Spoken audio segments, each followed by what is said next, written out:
My brother Alex and I built quite possibly the best Porsche that could ever be. We nearly doubled the displacement with a fire-breathing 6.2-liter Chevrolet LS3 and custom fabricated 62mm turbos, expertly tuned to a jaw-dropping 950 wheel horsepower. And then my brother sold it in favor of this. We acquired this beautiful 997 turbo that needed an engine after a massive failure on the previous owner's 1,000 horsepower build. Carrington did a full video series bringing this thing back to life as a mostly stock car. As far as I'm concerned, my brother's a traitor, leaving me as the lone Porsche hater here at the shop. I even went as far as to go to the local courthouse and see if maybe I could kick him out of the family. At least he's gonna do the one thing that Carrington should have done from the start: upgraded turbos.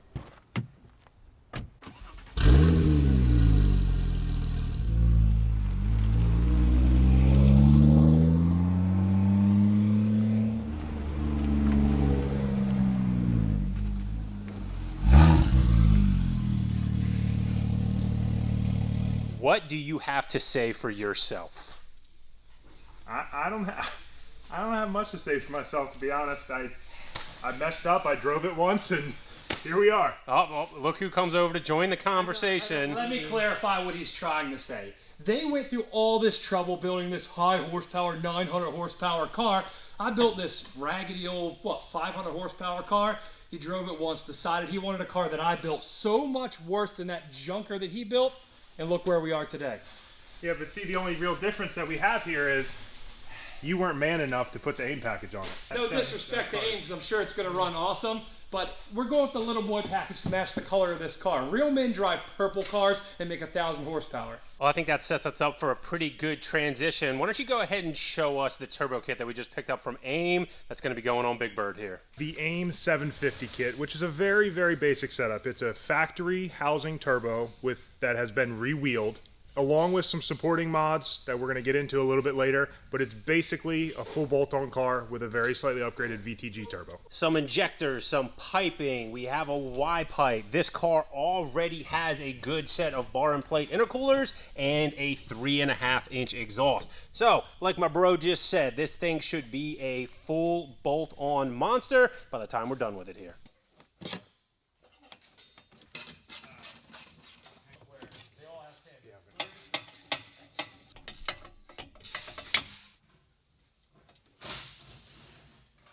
Don't go stripping them, bro. For just being honest, some of these things suck.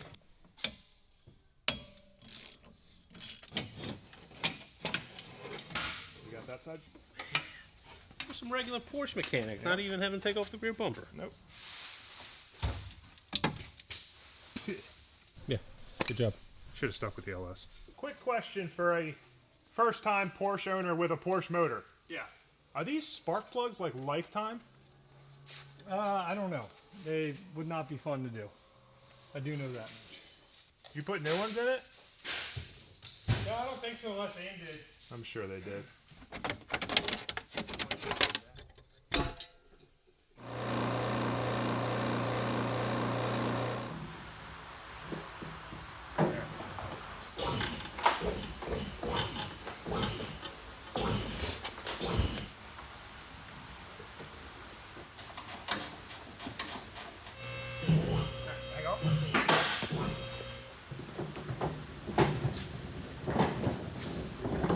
Originally, we were going to try and tackle this with the motor still in the car. It feels weird to pull it right back out since it was just in, especially since we had to pop the AC, drain that again. But the injectors on this motor are tucked up under here. We are going to be replacing this inlet pipe, but the frame rail rests right here. So the access from the top is absolutely minimal. I suppose we have this guy to thank right here for, just being a sissy from the start and not doing this from the jump. I literally just did this. If you would have manned up and sold that piece of crap LS car and bought this a little earlier, you'd have saved all this trouble. I mean, you could have, even without me as the buyer, you could have just done the 750 package and been good. One way or another, the 750 package is happening now. It's going to be a whole lot easier since we have the motor out of the car.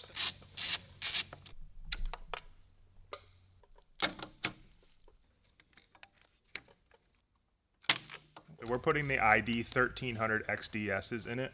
Actually, a pretty cool fact, this is the only injector from Injector Dynamics that a completely custom top pad is made for the Porsche Turbo. They don't make any others. It's all like a generic style top hat that you put in because it still uses the factory injector holder clip that uses the factory rail. You do have to do a plug and play adapter that Injector Dynamics also sells.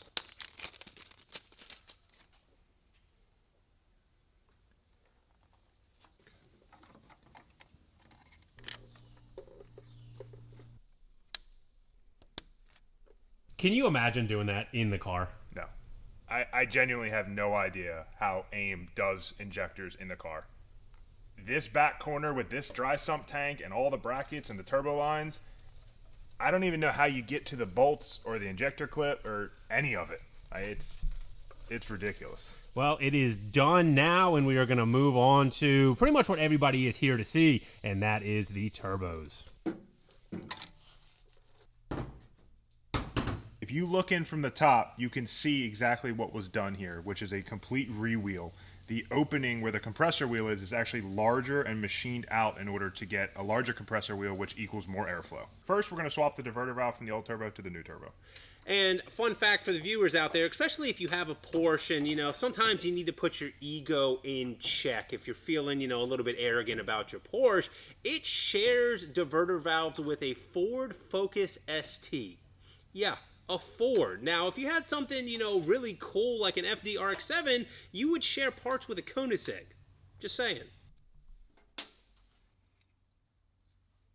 So the diverter valve is very simple. It's just a diaphragm. Sits down onto the hole in the turbo. That creates a seal.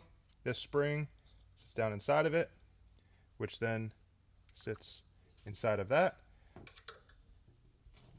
And if for some reason you don't believe me on the fun Ford trivia fact, there's your part number, Go Fast Bits T9354. Look it up for yourself.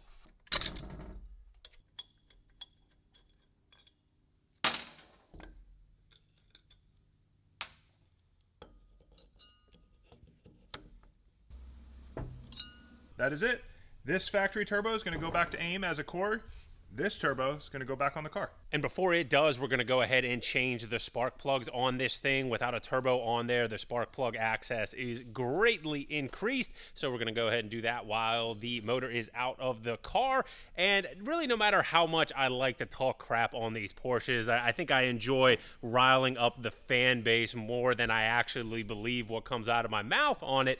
This stock frame turbo upgrade is ridiculously impressive. You're talking about what should be roughly a 300 wheel horsepower increase on a stock frame turbo. And whether I like it or not, that is impressive. That's the only word that you can use to describe it. And the price of this kit is extremely impressive as well. Now, my brother got a little bit lucky because this car already has that 3.5-inch aftermarket exhaust and a nice set of bar and plate intercoolers. So that is part of the expense there. But just to have to upgrade the turbos, the injectors, there's going to be a couple other little goodies that we're going to show you here in a little bit, but the cost of everything, especially for a Porsche, is extremely, extremely impressive. But we're going to save that conversation for a little bit later in the video because this thing's going to be going to the track. So we're going to have a little bit of time in the truck both before and after. Have a little, group therapy session with my brother here and talk about the motives about this swapping the twin turbo LS3 Carrera for this 911 turbo, and the finances, they play a big role. The plugs that came out of this are relatively new, and even though we haven't been easy on this thing, they look pretty darn good. This thing was running pretty clean. So you might be asking yourself the reason for the change, and that is because of the heat range. These are a 7 heat range. Because this car is going to be on E85 now, we went ahead and stepped up to a warmer plug. That is a 9 heat range per AIM's recommendation.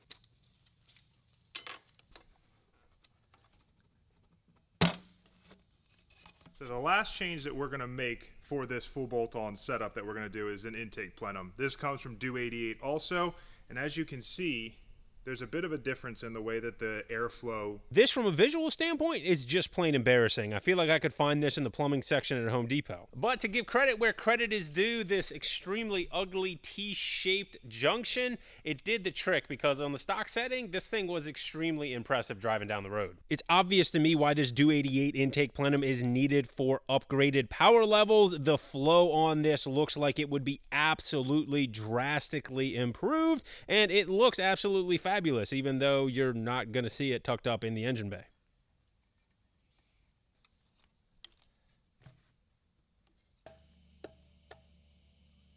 You may have noticed that we are missing a very important component that attaches to the intake plenum, and that is because we ran into a shipping delay, but luckily it is up at AIM now where the car is going anyway. So they're going to take care of the install on that and then get this thing making some power. All we need to do is get the turbos bolted up, get the motor back in the car, and then get this thing on its way to New Jersey.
What did you just do, Eric?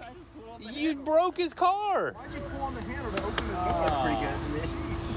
Well, you're not impressed with the Porsche quality? Well, the aftermarket part, I mean, you can't beat Porsche, you know? Just gotta keep it OEM.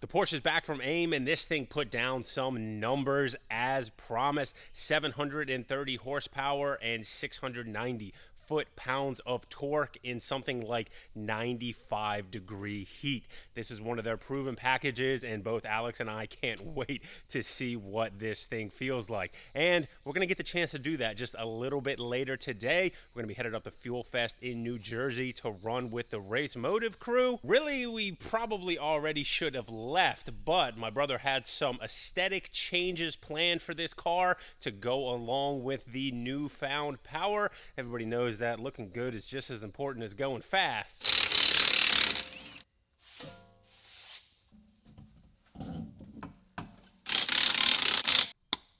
Man, you had a vision when you said you wanted to go with these wheels, and not that I doubted you, but I'm starting to see it now. Not that there's anything wrong with these Tech Art wheels, but the black with the yellow, it doesn't do a ton for this car. I believe Advan refers to this color as Machine Hyper Black, but it's more of just kind of a graphite, and it just kind of totally changes the character of the car. Now, I said that these were aesthetic changes, but when we took those Tech Art wheels off, we realized that this was just as much of a performance change as it is for the aesthetics. Here is one of the rear wheels already on the freight scale to the tune of 63 pounds.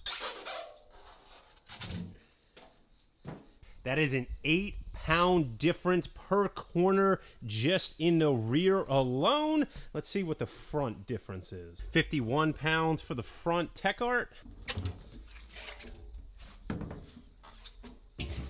44 pounds for the Advan GT. So 7-pound difference on the front, 8-pound difference on the rear. This car just dropped 30 pounds of unsprung mass just by changing the wheels and tires.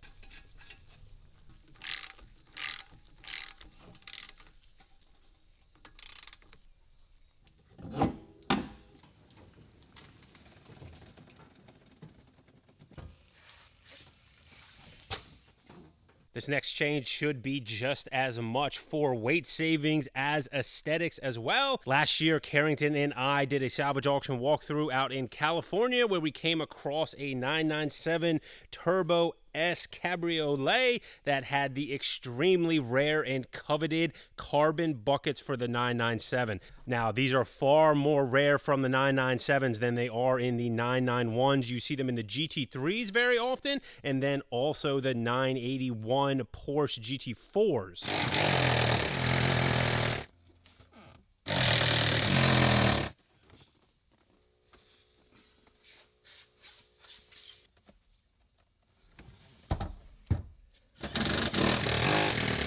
Back over to the freight scale for the weight comparison. 58 pounds for the factory seat, which is pretty crazy to think about because that means one of those Tech Art rear wheels is heavier than one of the seats.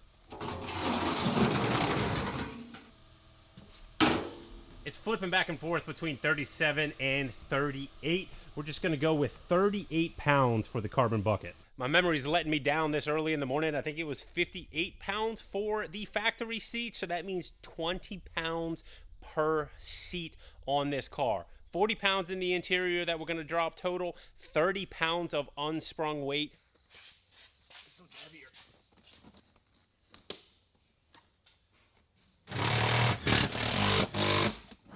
Those are all the changes that my brother has planned for the car. It is time to get this thing up to New Jersey and go racing. Well, one more change that I didn't tell you about. Last minute decision. Surprise. Ooh, look at that. You fancy. Hey, gotta do what you gotta do. We couldn't get another one. He had this Champion Motorsports carbon intake pipe, so here we are. It's time to see how much of a difference all these changes actually make. This thing should roll out.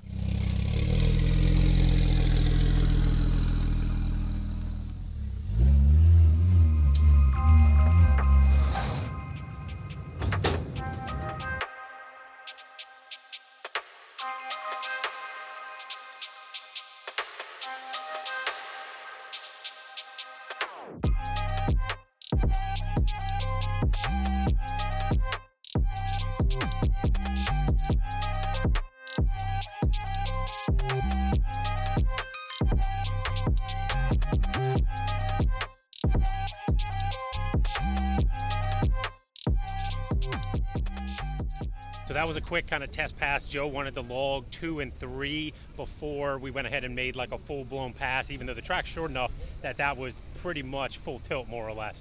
But we're gonna try and match the Porsche up with a couple cars that you guys might be able to like identify with. Josh has his NSX here that I ran the juke against down at MIR. So that car makes like right about, I think 600 something to the wheels. So we're gonna run it against that, and then we're gonna try and log a 60 to 130 to give you an idea of what it's doing, 60 to 130. So you kind of have some parameters with how fast it's going out here.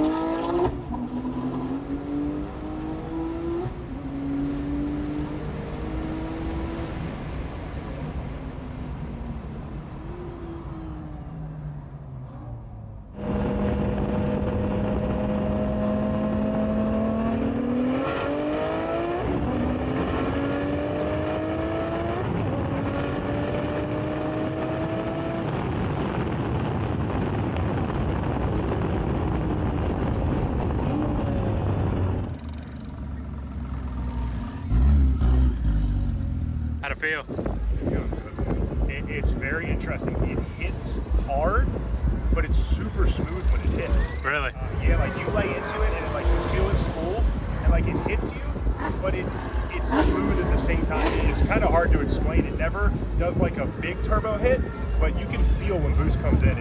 It comes in hard. Did you get a clean start with the NSX? Yeah, we got a pretty clean start. He kind of paced on me.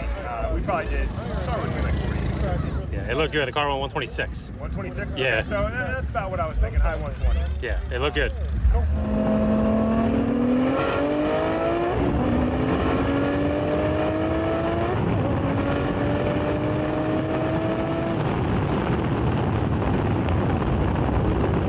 take a minute at some point in this video to talk about the reason for selling the silver car in favor of the yellow car.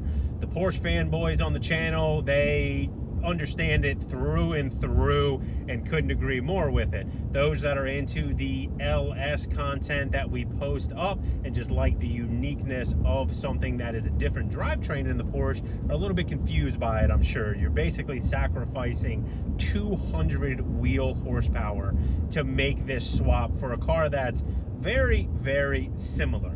So I'm gonna let my bro give you his justification for it. When it comes to the 997 turbo with the 6-speed, I feel not only do they hold more value now, I believe that they will hold more value in the future.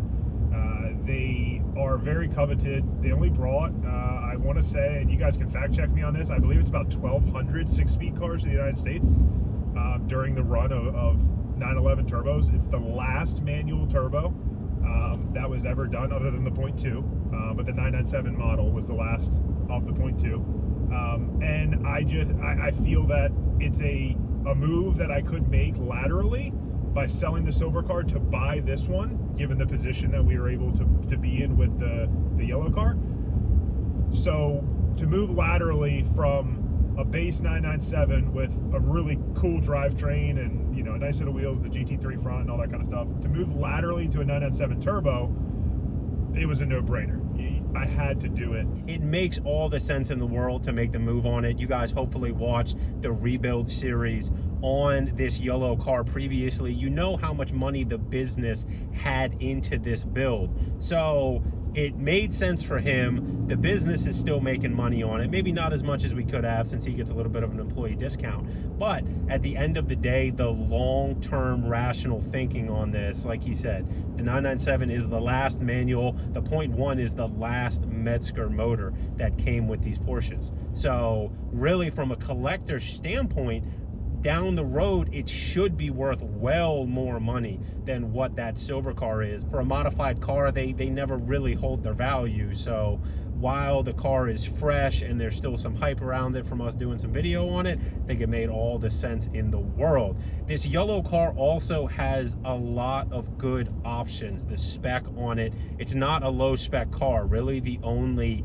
downside to it is the mileage on it, and it has what, like 80,000 miles? Like 82,000 miles. So again, from like a Porsche collector standpoint, it's not the car that they're going to go after, but it is a carbon ceramic car. The interior has some of the rarer options. It has colored seat belts. It has the painted center console. One of the big ones that him and I have never seen, even back from our upholstery days, it has a full leather headliner. Normally the 997 turbos are the Alcantara headliners. This car has a full leather headliner. I don't know how rare that ultimately makes it, but some of these specs are just hard to find in a turbo anyway. And the fact that we had this car, it's literally sitting there, and like he said, he could make a lateral move into it money wise. There are just so many factors that said there's no way that you can't do this. The first time I drove this car, even in its stock form, I was very impressed with it, and I began to understand why people get so obsessive about these cars. One of the things that I noticed, and one of my biggest gripes with these cars, is the way the motor sounds. From the outside of the car, these things sound awful.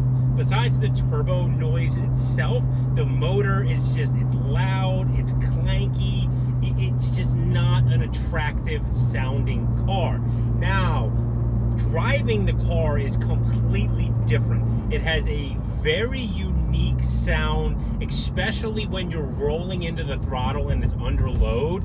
It's a completely different sensation. And the one thing that I can relate it to from my past experience is rotary sports cars, RX-7s. I've had a couple rotary powered ones with different turbo setups, and rotaries are awful sounding cars. They just don't sound good, but they're so unique and they provide such a unique driving experience that being behind the wheel of one is much more rewarding than hearing it from the outside. Up at Race Motive, we were limited to just a few runs because the rain rolled in, which was really unfortunate because we wanted to match this car up against a few more cars so you'd have something to kind of relate how fast it is. You saw the 60 to 130 times, and unless you're somebody that's really big into 60 to 130s, that doesn't really tell you a whole lot, especially nowadays, because your really fast street cars can get down well into the threes. Now, this car did roughly about 7.5, which isn't slow at all, especially for a manual car. But it's really hard to kind of relay exactly how fast that is. I think I'm most excited for putting Fernando and Lee in this thing next, because Lee has 1,000 horsepower Porsche, but they also drove this thing in stock form and you saw their reaction. So I think that they might be the best people to communicate really just kind of where the car is now with this turbo setup. Let's see what this thing can do.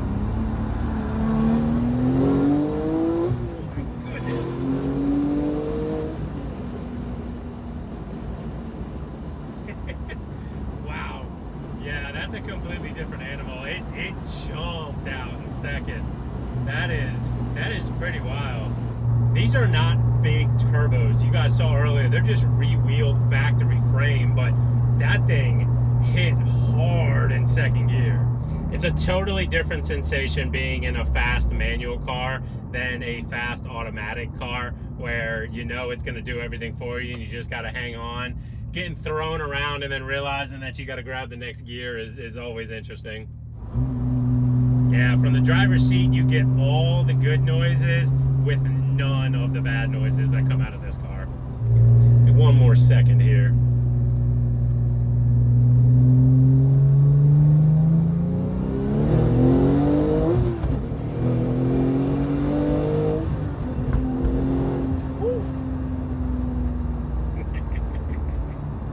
Yeah, this thing is a handful. Like, I can't help but not smile.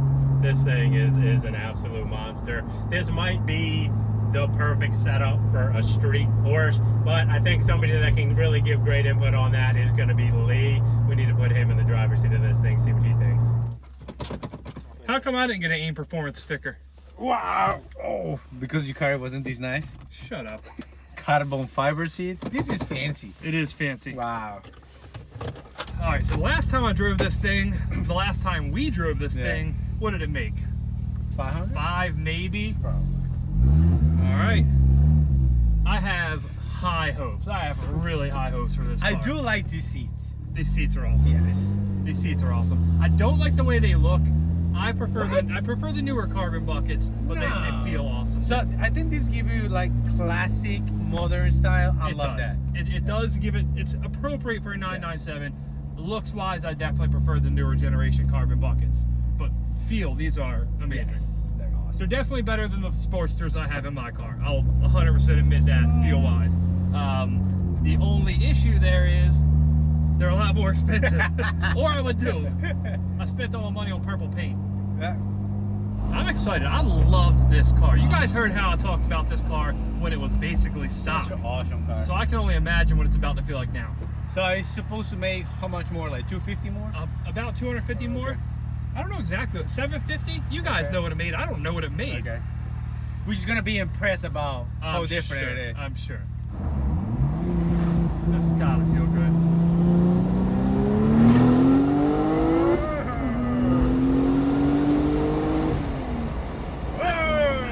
I like that.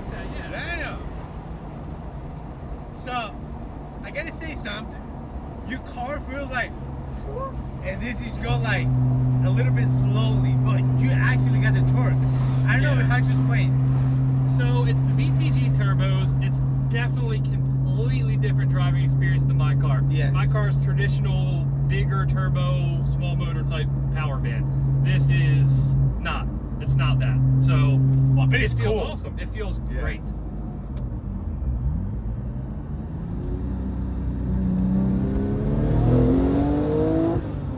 There's that little hesitation though. Do you feel that? Yes. That's weird to me.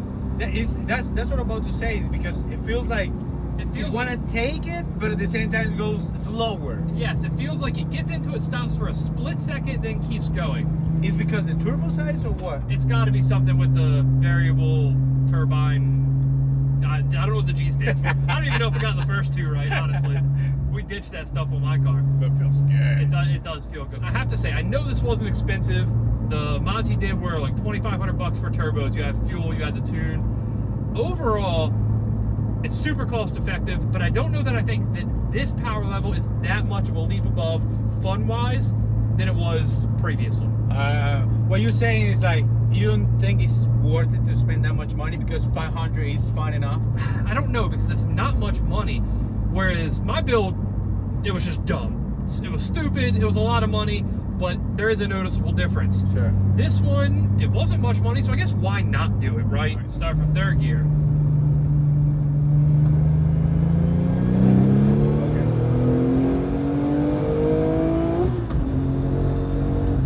What? It's not that bad. Sport mode, yeah. Well, the check engine light's flashing now. Yeah. When we hit fourth gear there, something didn't feel, it felt Right. slower. Yes. Alrighty then. You Well, blew when it we up. broke Alex's Come car, on. so I joked and said it was coming back on a trailer. It's not gonna do that.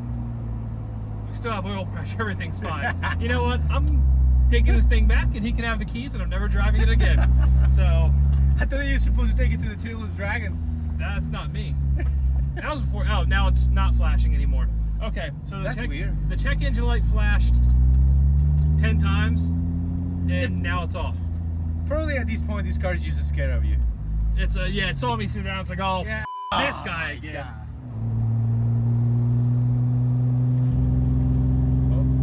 That's fine.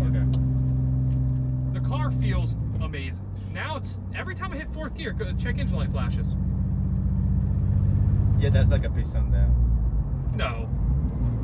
Sounds like a misfire, yeah. Oh. Yeah, that's weird. As soon as I shifted to fourth, the check engine light started flashing. And guns. It's gone now.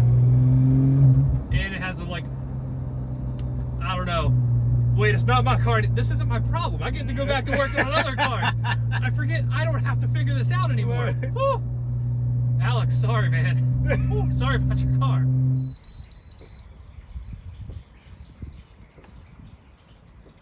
Got something? Random misfire. Cylinder 4, cylinder 5. Multiple misfires. Take a picture and send it to Joe.